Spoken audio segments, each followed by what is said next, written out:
Hi everyone, this is Mark here in China, and I'm in my office, so I have to be a little bit quiet. But it's early in the morning, so there's only like 3 people here. Today we're going to look at an interview I did, the first part of the interview, with Troy Sandford, who's a Australian who's living in Beijing. He's a martial artist who just finished a film with Keanu Reeves and Yan Wu-ping called Man of Tai Chi. This is part 1, which is about martial arts and his ideas about martial arts.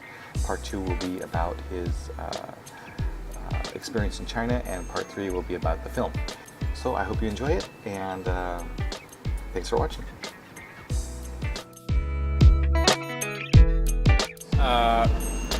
To be truthful, the earliest memory I have was, truthfully, I was 4 years old, and I was jumping around the couches while my mum was doing some cooking in the kitchen. And whilst I was jumping around, I was watching the Teenage Mutant Ninja Turtles. And, so First movie? I think it was the cartoon series. Oh, okay. Yeah, and that later on that day, I tried to jump down a sewer, actually. Yeah, so that was my first experience with the martial arts. That was in Europe. I was young, I was in England.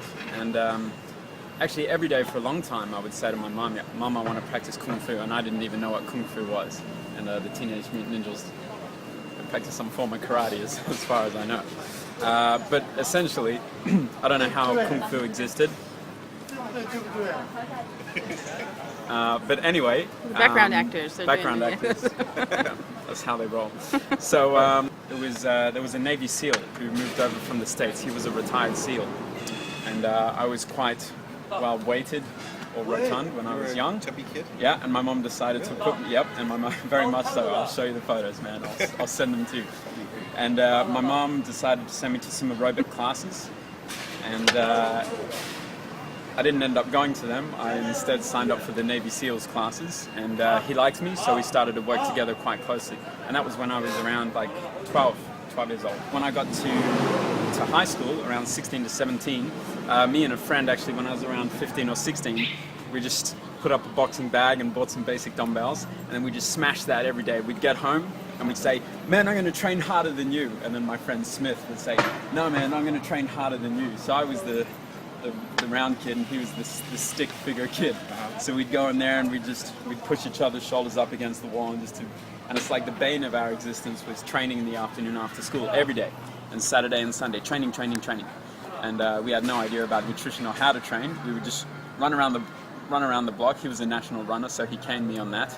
But then we'd get back to my garage, and it was always falling apart because we were putting these big apparatus things to hit, and the speedball. And around 17, I started to like bulk up quite a bit. I just started eating a lot. I didn't have any idea about nutrition, and there wasn't good information coming in at that time. I started to go to the gym as well, and there was a schoolyard fight which I partook in, which I was a part of, and that injured my hips because you don't have time to warm up.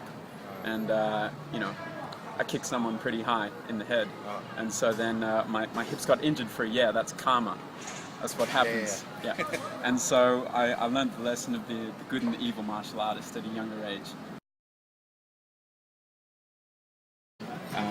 I wanted to keep going because the Navy SEAL closed down his classes, jumped over to karate, and that guy just wasn't happy. So that was around 14 or 15. I took karate for a good 3 solid months, and then the black belt left to open up another school and appointed someone who'd only been there for 6 months to run the classes.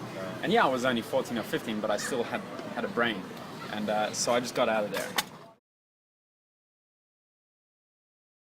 So I tried a different variety of things. I started attending some gymnastics, free-range classes. You just go there and flip around, which was always nice, and there was a lot of parkour dudes and stunt guys and things like that.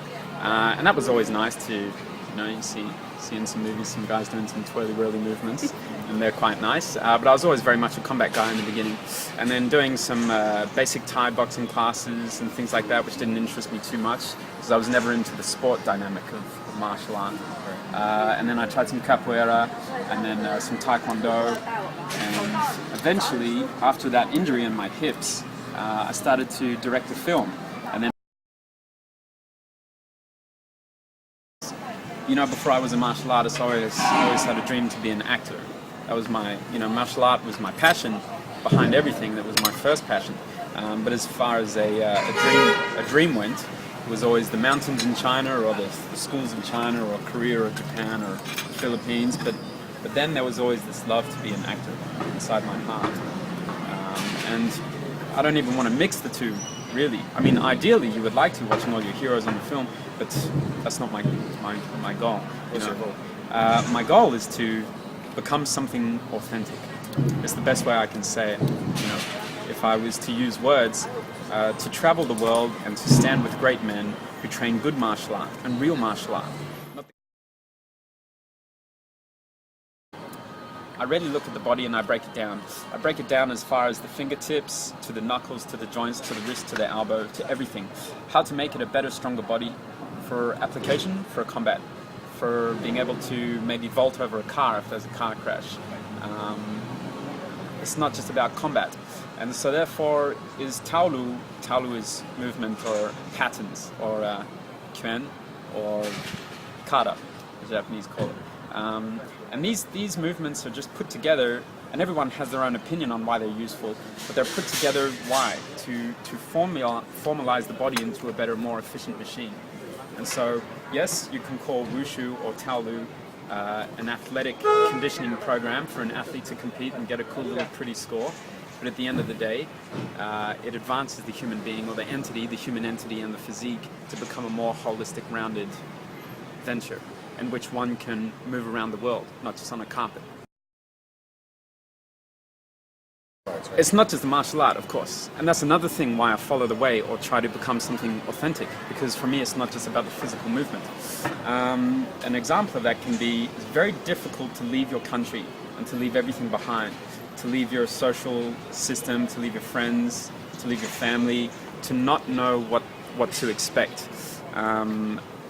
So that's just a basic raw example, and that there is a breakthrough when you can get past that level of a fear of something, of not knowing what's going to be coming, and then going to that place and then getting a feel for that new adjustment. And mine was, of course, going to this place, going to that place, doing that for this person, maybe a movie, or going to a country I've never been to before. Certain things like that just build your mind, build your heart, build your emotion. And does that improve your martial art? Yes, it does. And is that just for the sole purpose of improving your martial art and becoming a better martial artist? No, it's not. It's to become a better person. And by becoming a better person, can you become a better martial artist? Yes, you can. And that's what you want to do with martial art. So it doesn't matter, man. It doesn't matter where you crush things with your fists or lift weights and be a bodybuilder. It doesn't matter if you're a super running athlete or if you're a wicked champion of China. It doesn't matter. What matters is how far you get inside, and how far or how good that can command your physique, command your body. And then what you want to do with that is up to you. It's better to be a good Jedi than a Sith. Yeah.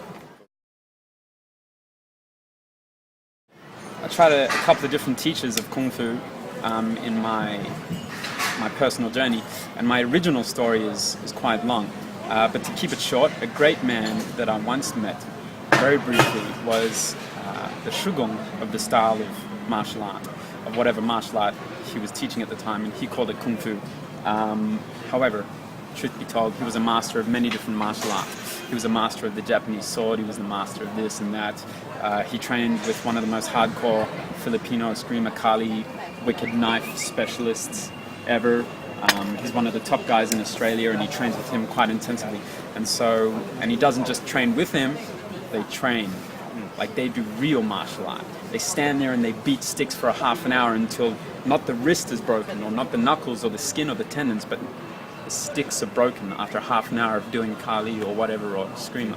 That's real martial art. So this guy was a real guy. So unfortunately, after spending such a short time with him, he passed away. To me, Kung Fu is everything. So we talk about capoeira, it's Kung Fu. We talk about karate, it's Kung Fu. Martial art is martial art. You know, I'll tell you something about the fist. The fist is a four-fingered, one-thumbed physical thing. It goes like this. You start here and you end here.